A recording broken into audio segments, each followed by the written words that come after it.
আজকে আমরা যে টপিক নিয়েছি অর্থাৎ রেলওয়ে এনটিপিসি পিওয়াইকিউ সিরিজ অর্থাৎ প্রিভিয়াস ইয়ারের কোশ্চেন, যে সমস্ত প্রিভিয়াস ইয়ার কোশ্চেন রয়েছে সবগুলো আমরা প্রত্যেকটা সেকেন্ডের প্রশ্ন এক একটি ক্লাসে আমরা আলোচনা করব।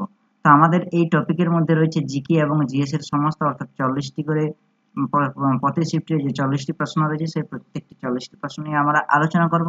এবং এই যে জিকে জিএস এর যে পিকিউএ সিরিজটি সেটি কিন্তু ওয়ান লাইন হবে, অর্থাৎ এক কথায় প্রকাশ বা এক কথার মধ্যে আমরা উত্তর জেনে নেব, যেগুলো খুবই আরআরবি, এনটিপিসি, আরপিএফ বা এএলপি এবং গ্রুপ ডির ক্ষেত্রে খুবই উপযোগী হবে বা খুবই কাজে লাগবে। তাহলে শুরু করা যাক। নাম্বার 1 প্রশ্ন কি রয়েছে, নিচের কোনটি প্রাথমিকভাবে সামরিক ডুবোজাহাজ ব্যবহৃত হয়? অর্থাৎ আমাদের এই পেরিস্কোপ যন্ত্রটি সামরিক ডুবোজাহাজের ক্ষেত্রে আমরা ব্যবহার করে থাকি। 2 নম্বর প্রশ্ন, কখন লর্ড ক্লাইভ ভারত থেকে ইংল্যান্ডে ফিরেছিলেন? 1767 খ্রিস্টাব্দে। 1767 খ্রিস্টাব্দে লর্ড ক্লাইভ ভারত থেকে ইংল্যান্ডে ফিরেছিলেন। 3 নম্বর প্রশ্ন কি রয়েছে, যে ড্যাশ সাম্রাজ্যের রাজধানী ছিল হাম্পি। কোন সাম্রাজ্যের রাজধানী ছিল হাম্পি? তাহলে বিজয়নগর সাম্রাজ্যের রাজধানী ছিল হাম্পি। 4 নম্বর প্রশ্ন কি রয়েছে, 2020-তে ICC man test cricket of the decade পুরস্কার কে পেয়েছিলেন? Steve Smith. 5 নম্বর প্রশ্ন কি রয়েছে, নিচের কোন বিবৃতিটি কোরিওলিস সম্পর্কে ভুল? অর্থাৎ ভুল তথ্য কোনটা রয়েছিল, যে সেই অপশন অনুযায়ী ছিল যে এটির কারণ বায়ুমণ্ডলের চাপের বিভিন্নতা, যে কারণে হয় এটি আমাদের ভুল। ঠিক আছে।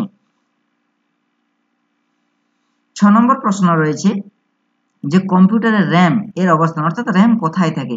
র্যাম আমরা কোথায় মধ্যে দেখতে পাই? মাদারবোর্ডে দেখতে পাওয়া যায়। হর্ষচরিতের লেখক হচ্ছে বাণভট্ট। 8 নম্বর প্রশ্ন, পিএইচ এর মান অর্থাৎ পাওয়ার অফ হাইড্রোজেন আয়ন এর মান কত হলে নদীর জল আম্লিকভাবে দূষিত বলে ধরা হয় বা মনে করা হয়? তাহলে 7 আম্লিক মানে হচ্ছে 7 নিচে যত যে থাকে 7 নিচে হবে আমাদের কি আম্লিক, এবং 7 প্রসম এবং 7 বেশি সেগুলো হয় আমাদের ক্ষারীয়। প্রশ্ন নম্বর 9, রানী পদ্মাবতী কোন শহরের সঙ্গে সম্পর্কিত?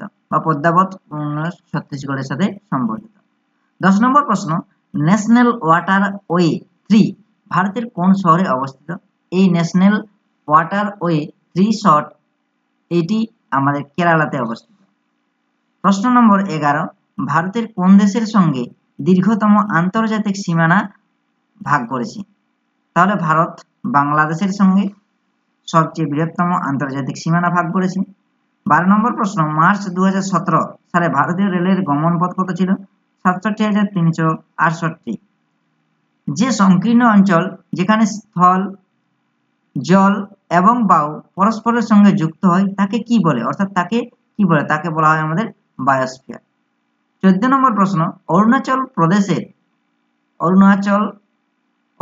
প্রদেশের পূর্ব প্রান্ত ও গুজরাটের পশ্চিম প্রান্তের সময়ের পার্থক্য কত? সময়ের পার্থক্য 2 ঘন্টা, অর্থাৎ পূর্ব এবং পশ্চিমের প্রান্তের সময়ের পার্থক্য হচ্ছে 2 ঘন্টা। 15 নম্বর প্রশ্ন, কোনটি ভারতীয় সংসদের অংশ নয়? লেজিসলেটিভ কাউন্সিল, যেটি লেজিসলেটিভ কাউন্সিল ভারতীয় সংসদের অংশ নয়। 16 নম্বর প্রশ্ন কি রয়েছে, কবে ভারত সরকার শুরু করে ডিজিটাল ইন্ডিয়া প্রোগ্রাম? এই ডিজিটাল ইন্ডিয়া প্রোগ্রাম যার উদ্দেশ্য ছিল হাই স্পিড ইন্টারনেট নেটওয়ার্ক এবং ডিজিটাল লিটারেসির উন্নতি সাধন, যেটা লঞ্চ করেছিল বা শুরু করেছিল 1 জুলাই 2015। 17 নম্বর প্রশ্ন, এফটিপি এর পুরো নাম কি? এফটি এর পুরো নাম হচ্ছে ফাইল ট্রান্সফার প্রোটোকল। 18 নম্বর প্রশ্ন, ঢোলা হলো ড্যাশ এর জনপ্রিয় চিরাচরিত লোকনৃত্য? সঠিক উত্তরে যাবে গোয়া। 19 নম্বর প্রশ্ন, ড্যাশ গ্যাস ওজোন স্তরের জন্য ক্ষতিকারক যেটি ক্লোরোফ্লোরোকার্বন থেকে নির্গত হয়? সেটা হবে আমাদের ক্লোরিন। নিচের কোনটি শস্য জাতীয় উদ্ভিদের স্বল্পমাত্রিক উপাদান? স্বল্পমাত্রিক উপাদান হচ্ছে আমাদের কি লোহা হচ্ছে স্বল্পমাত্রিক উপাদান। 21 নম্বর প্রশ্ন রয়েছে, নিচের কোন বেদ থেকে সঙ্গীতের জ্ঞান পাওয়া যায়? সামবেদের মধ্যে সঙ্গীতের জ্ঞান পাওয়া যায়। 22 নম্বর প্রশ্ন, নিচের কোন ধাতুটি তরল অবস্থায় পাওয়া যায়? তরল অবস্থায় পাওয়া যায় আমাদের পারদ, যার চিহ্ন হচ্ছে Hg, ল্যাটিন নাম হচ্ছে হাইড্রোজিয়াম। 23 নম্বর প্রশ্ন, কবে আর হেলির ধূমকেতু পাওয়া যাবে? তাহলে আমাদের 2061-তে আবার হেলির ধূমকেতু পাওয়া যাবে, অর্থাৎ 76 বছর অন্তর যেটা বলি। আচ্ছা, 24 নম্বর প্রশ্ন রয়েছে, রকেট ড্যাশ সংরক্ষণের নীতির উপর, ড্যাশ সংরক্ষণ অর্থাৎ ভরবেগের সংরক্ষণের নীতির উপর কাজ করে। 25 নম্বর প্রশ্ন রয়েছে, পৃথিবীর বৃহত্তম দুধ উৎপাদক দেশ হলো কে? ভারত। নেক্সট 26 নম্বর প্রশ্ন কি রয়েছে, 2020 নভেম্বরে সেন্ট্রাল পলিউশন কন্ট্রোল বোর্ড অর্থাৎ সিপিসিবি চেয়ারম্যান কে ছিলেন? শিবদাস মিনা। 27 নম্বর প্রশ্ন, উদ্ভিদের শক্তির প্রধান উৎস হলো কি? সৌরশক্তি। সৌরশক্তি উদ্ভিদের প্রধান শক্তির উৎস আমরা সৌরশক্তি। 28 নম্বর প্রশ্ন রয়েছে, ড্যাশ পর্বতমালার সর্বোচ্চ শৃঙ্গ হলো সর্বোচ্চ শৃঙ্গ। আচ্ছা, এখানে প্রশ্নটি গন্ডগোল আছে, ঠিক আছে, অর্থাৎ মানে সর্বোচ্চ শৃঙ্গের নাম নেই, আচ্ছা দেওয়া নেই এখানে। 29 নম্বর প্রশ্নটাই, অক্টোবর 2020 জাতীয় রেকর্ডধারী দ্যুতি চাঁদ 100 মিটার দৌড় প্রতিযোগিতায় সম্পন্ন করেন ড্যাশ সেকেন্ডে? 11.22 সেকেন্ডে। 11.22 সেকেন্ডে আমাদের কিন্তু সেই 100 মিটার দৌড় প্রতিযোগিতা সম্পন্ন করে। 30 নম্বর প্রশ্ন, নিচের কে আরবিআই পাবলিক অ্যাওয়ারনেস ক্যাম্পেইন এর ব্র্যান্ড অ্যাম্বাসেডর নিযুক্ত হয়েছিলেন? সেই সময় নিযুক্ত হয়েছিলেন আমাদের কি? অমিতাভ বচ্চন।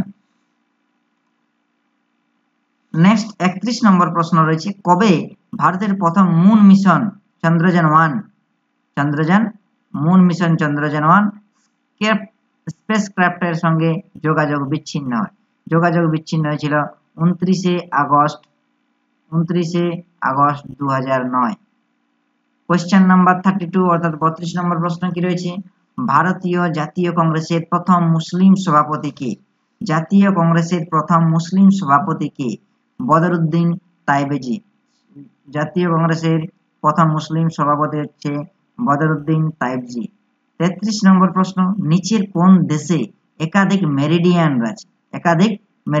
ইউএসএ অর্থাৎ ইউনাইটেড স্টেট অফ আমেরিকা। 34 নম্বর প্রশ্ন, নভেম্বর 2020-তে কে ভারতের ন্যাশনাল গ্রিন ট্রাইব্যুনাল অর্থাৎ এনজিটি এর চেয়ারম্যান ছিলেন? বিচারপতি আদর্শ কুমার গোয়েল। 35 নম্বর প্রশ্ন, মহাকুম্ভ মেলা 2021 অনুষ্ঠিত হয়েছিল কোথায়? হরিদ্বারে। 36 নম্বর প্রশ্ন, বর্তমানে প্রাঙ্গণের আগে ভারতের সুপ্রিম কোর্ট কোন স্থানে ছিল অর্থাৎ থেকে কার্যকরত? আমাদের সঠিক উত্তর হবে সংসদ ভবন। 37 নম্বর প্রশ্ন রয়েছে, খাজুরাহোর মহান মন্দির তৈরি হয় ড্যাশ শাসকের আমলে? তাহলে খাজুরাহোর মন্দিরটা ড্যাশ শাসকের আমলে তৈরি হয়, তাহলে আমাদের সঠিক উত্তর হবে চোল শাসকের আমলে এই খাজুরাহো মহান মন্দিরটি তৈরি হয়। 38 নম্বর প্রশ্ন রয়েছে, ব্যাংকিং ক্ষেত্রে ইডিডি এর পুরো নাম কি? ইডিডির পুরো নাম হচ্ছে এনহান্সড ডিউ ডিলিজেন্স। পরের প্রশ্ন 39, গ্রাফাইট পরমাণু যোজ্যতার ইলেকট্রন সংখ্যা কত? তাহলে গ্রাফাইট পরমাণুর ইলেকট্রনের যোজ্যতা সংখ্যা কত? আমাদের 4। 40 নম্বর অর্থাৎ কার্বন পরমাণু, গ্রাফাইট তো কার্বন পরমাণু দিয়ে গঠিত, কার্বন নিয়তাকার রূপভেদ হচ্ছে কার্বনের নিয়তাকার একটা রূপভেদ হচ্ছে গ্রাফাইট, হিরে গ্রাফাইট ফুলারিন। 40 নম্বর প্রশ্ন হচ্ছে, কেন্দ্রীয় মন্ত্রী পরিষদের কতজন মন্ত্রী অন্তর্ভুক্ত?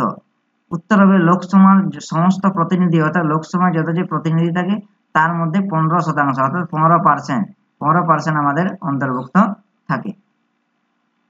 ঠিক আছে, আজকের ভিডিও এই পর্যন্ত। তো আবার দেখা হবে পরের ক্লাসে, এবং পরের ক্লাসের জন্য আমরা প্রত্যেকটা সিরিজ নিয়ে আমরা এরপর হাজির হচ্ছি।